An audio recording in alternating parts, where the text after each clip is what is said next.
Good morning, everyone. Kris here with Inspired Energy. Joining me again, Hartwell. Good morning, Hartwell. Good morning, Kris. Good morning, everyone. So, last week we were looking at the individual circuitry, and it was a huge subject, so we didn't make it all the way through. So, could you just refresh our memory a little bit about what we talked about last week, and then we can continue on with the rest of it today? Yeah.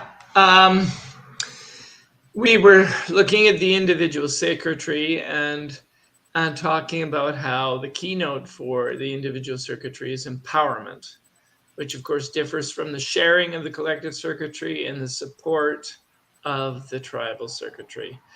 And the individual circuitry is like the others, it has subcircuits.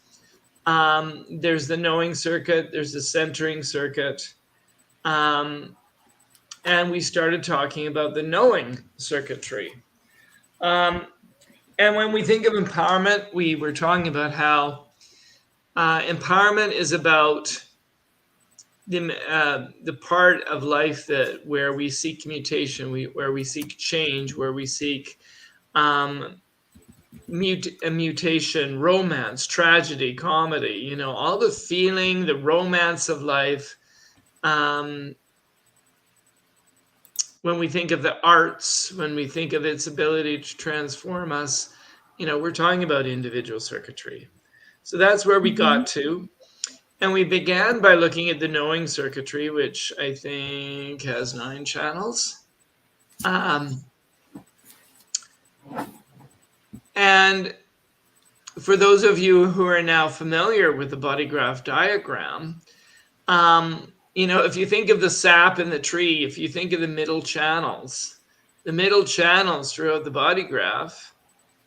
So the middle column up the center, that's the individual circuitry. The middle on the bottom right is individual. The middle on the bottom left is individual. And then we've got a couple of others that don't fit into that middle thing, but that helps you visualize it. So we want to continue on from where we went last week, where we started down at the 60, we did the central column up to the throat, and now we are moving on. Mm-hmm. So, where should we start? We're going to start right at the top now. Okay. We're going to start at the top with gate 61, which is the gate of mystery, and it meets gate 24, the gate of rationalization, creating the channel of awareness. Mm-hmm. Now, when we think about somebody being a truly individual thinker, this is the channel that we're talking about. There's the word gnosis in Greek, which means to know, and the word knowledge in English comes from that word. And all of the individual circuitry is kind of Gnostic. It's just about pure knowingness. Mm-hmm. You know something, but you don't know how you know. Yeah. Right? So Mm-hmm. in the common mind, it probably has more to do with intuitive and psychic things sometimes, Mm-hmm. because there's no ability to rationalize it like logic.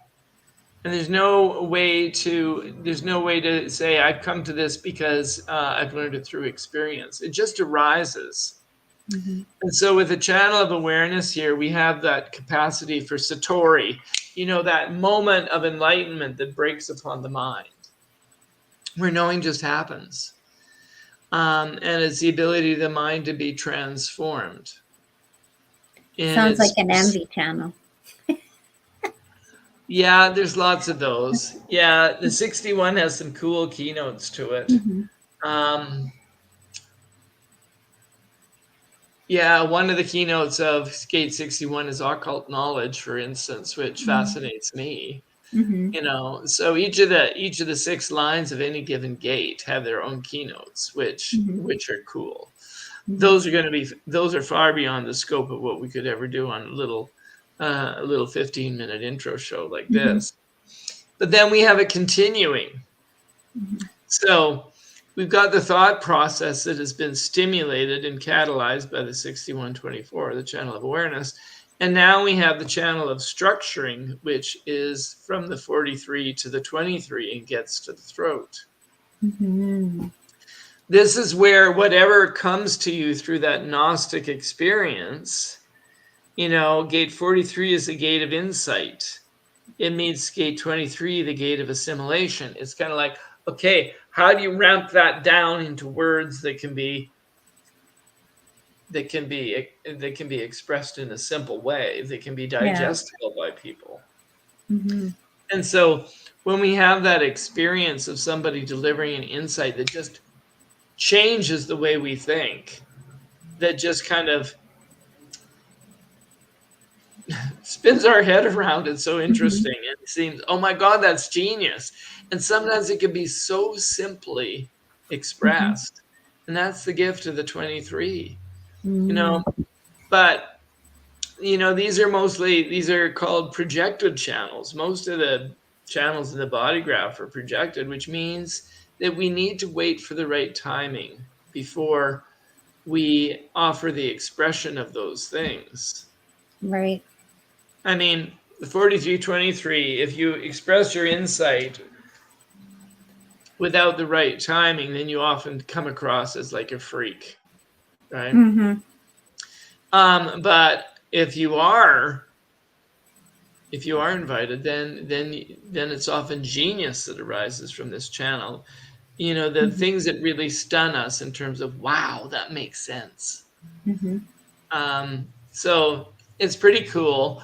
And, the 43, like other aspects of the individual circuitry, is called there's the gate of deafness, it's called, Mm-hmm. or the three gates. It's Mm-hmm. like, if you're strong in the individual circuitry, you're not meant to listen to anyone else. If you listen to others rather than listening to your own inner knowing, then you're missing Mm-hmm. the whole point. So, I mean, So that would be you and fun having two people with the channel of deafness. yes, the gate of death. Yeah. Well, I mean, we Mm-hmm. joke because you and I we both have two out of the three Mm-hmm. um, gates of Yeah. deafness, and the other ones are coming up right away here. Mm-hmm. Um, so moving along, we want to look down at the bottom of the chart again. And this time we're going to the left from the root towards the spleen. And here we have gate 38 to 28, which is the channel of struggle, a design of stubbornness. Mm-hmm. So here we have the pressure to preserve individual integrity, for life to become more than merely living, to have a purpose, to be empowered to seek and to find a purpose, and to be willing to take risks for the sake of that purpose. Mm-hmm. And of course, if we're listening to purpose, if we're talking about integrity, that involves that we be deaf, to the Mm-hmm. naysayers or to what goes against our impersonal integrity. So Right. gate 38, which is the gate of the fighter. Do you have anything to say about this? You and I both. Oh, no, you don't have 38, do you? I have I 38. I do have 38. It's in my incarnation cross. 38, Oh, it is. 39. Mm-hmm. Okay, it's 43 you don't have. Right. Ah, I get you. Yeah. You want to say anything about this? You and I both have this. Well, I think that that's the thing, right? It's like always um, seeking for an answer to life. Like there's more to life than what is, and experiencing it, because that's part of it too. Is just going out there and trying things for me, right? I just find that kind of is that seeking makes me try things that I don't think I would normally try. Yeah. Right, right. Mm-hmm. And it makes you fight and want to fight for things that you wouldn't. It's like, what makes this worth fighting for? Mm-hmm. Um, yeah. So, Yeah. I mean, that's my experience too, is that um, sometimes there's a sense that survival depends upon us being willing to stand up and fight for things. Mm-hmm. And because that's the flavor of this channel, because it heads off towards the spleen, right, which is about Mm-hmm. survival awareness. Yeah. Now, if we continue up from there, we get to the gate of intuitive clarity in the spleen, which connects to the gate of the now in the throat. And this is called the channel of the brainwave, a design of penetrating awareness. Mm. In this channel, I know I am alive now, and my time is now. Yeah. Um, Carpe diem. it is, yeah, I would say so. This is the channel because the spleen right is survival awareness, and if you're connected directly up to the now, there's this ability to really think on your feet. It means that you have this innate connection and knowingness about how to stay alive. And you're aware this moment is all there is, people. It's kind of, it is very much alive to the current moment in a really vital channel that communicates to the world. It's like, people, if not now, then when? Yeah. If not, who? Yes. Yeah. So the knowingness and the body are connected in one spontaneous wave of energy here. You say and do what is right there to be seen and witnessed. These are the kind of people that just blurt out things and just know what to say in the moment. Probably some of the people who are the wittiest and have the best answers in the moment, they might have this channel. Yeah. There's no fear of tomorrow with this channel. It's about dealing with that fear and overcoming it, and so not having it. And the intuitive knowingness in the body just seem to move in this very spontaneous way. Yeah, they probably take chances and say, well, I got nothing to lose. Like, I might as well try it, kind of thing. Yeah. That's a very good point. I would suspect that you're probably right. Mm-hmm. So as we talk about these, I like it, Kris, because you're good at sort of maybe tapping into what the language or the effect of these gates are.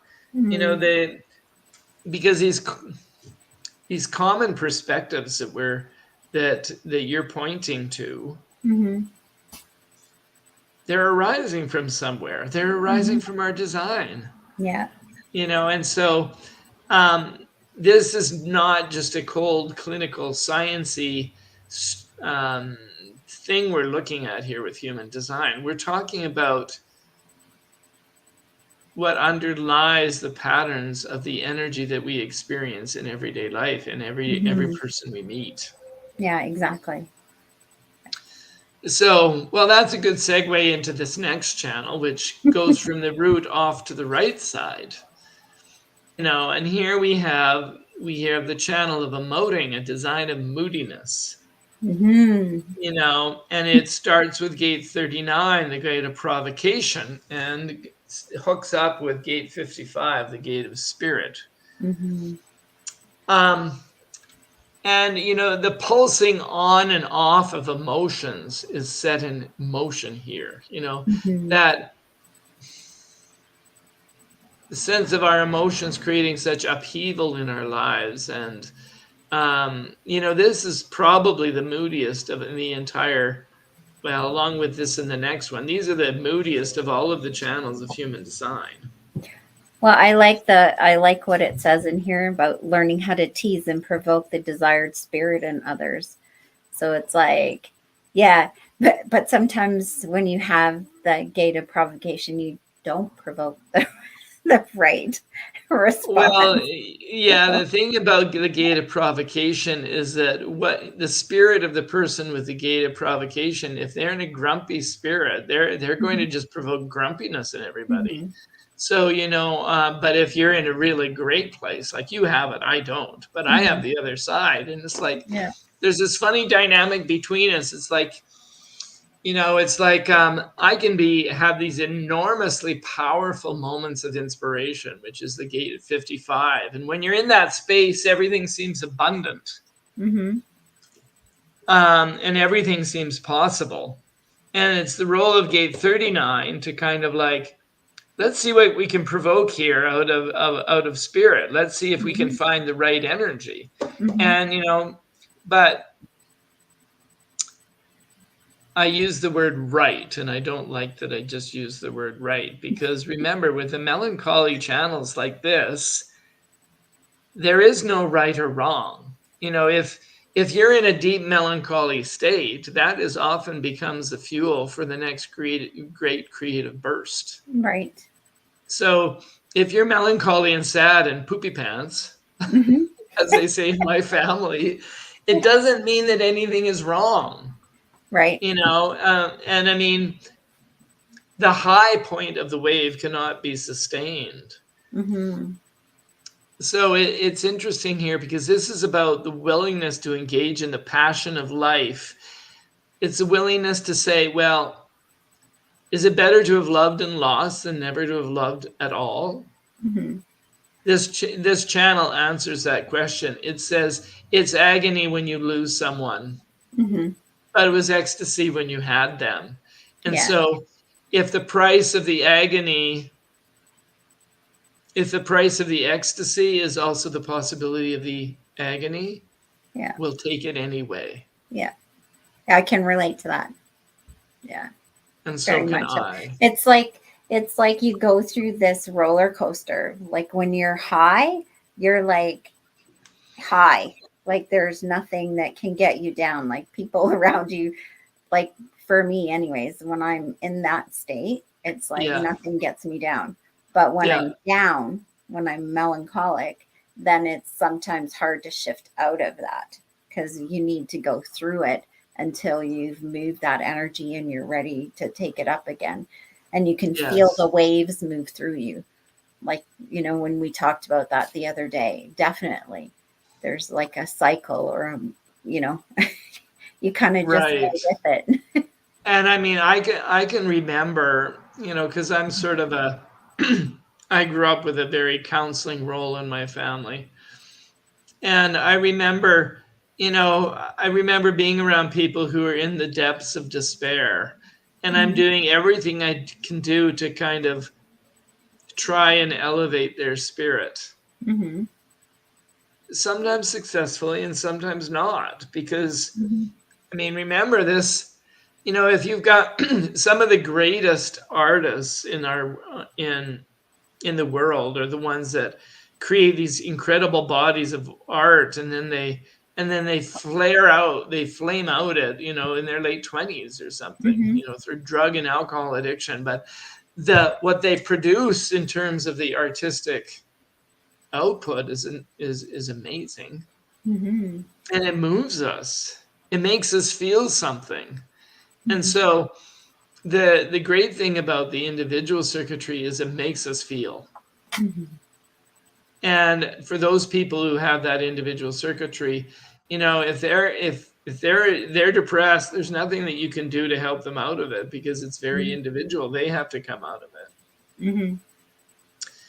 And so we see how that shapes out with the final channel of the knowing circuit, which is a 2212, the channel Hmm. of openness.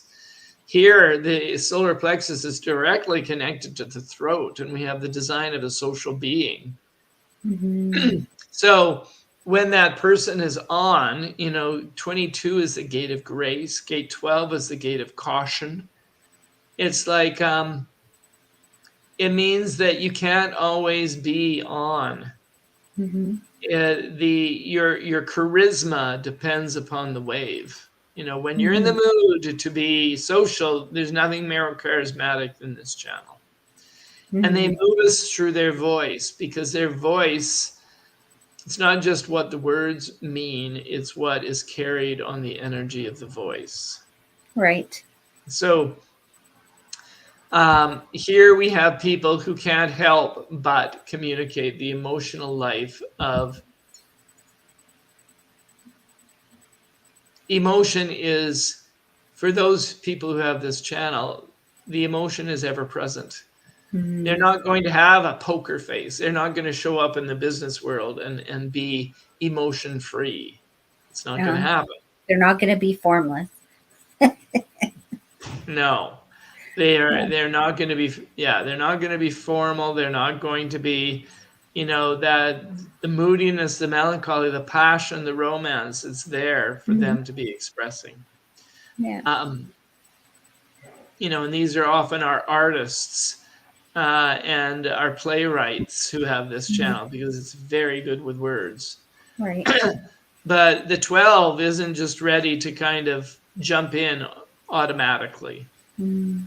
That's why it's called the gate of caution. And I have gate 12. So there's this kind of like, oh, I'm not going to say no because I'm not sure I'm in the mood for that. Yeah, and our It's friend Lori has 22, right? no, she has No? 36, the gate of crisis. Oh, okay. So I thought she had 22. no, no. Mm. But yeah, so this is this channel is luscious. Mm-hmm. It's passionate. Mm-hmm. It's Dionysian. These two channels. So that concludes our survey. It kind of reminds me, like when I'm reading the descriptions and stuff, I think of the drama queen or the drama king. Like everything is bigger or more, like they're expressing that, oh, this is such a tragedy or this is so, and they really go into it, with the depths of the emotion and the words and all of those kinds of things. So, yeah. Hmm. Hmm. Yeah.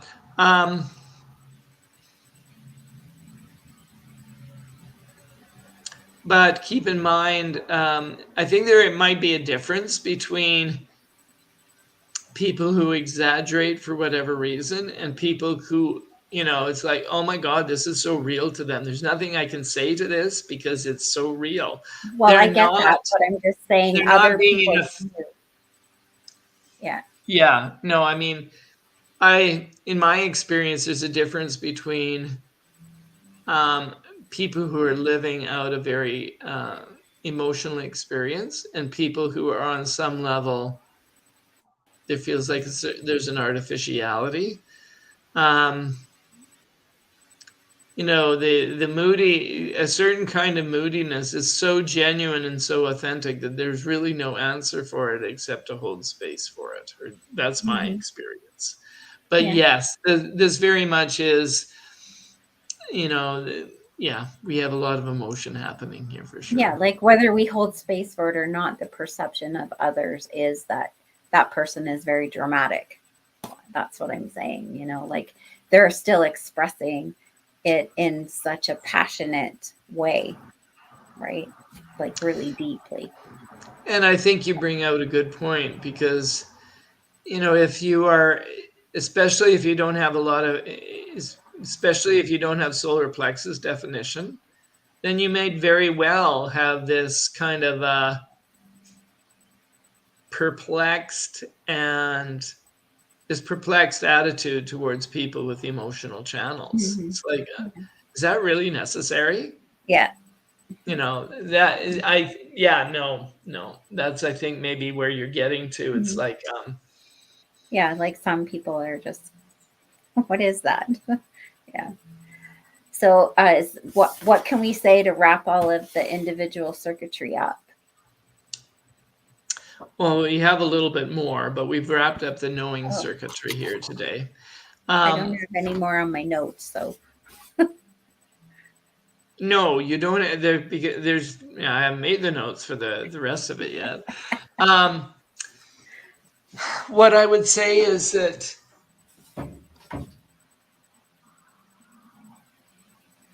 how do I say this succinctly?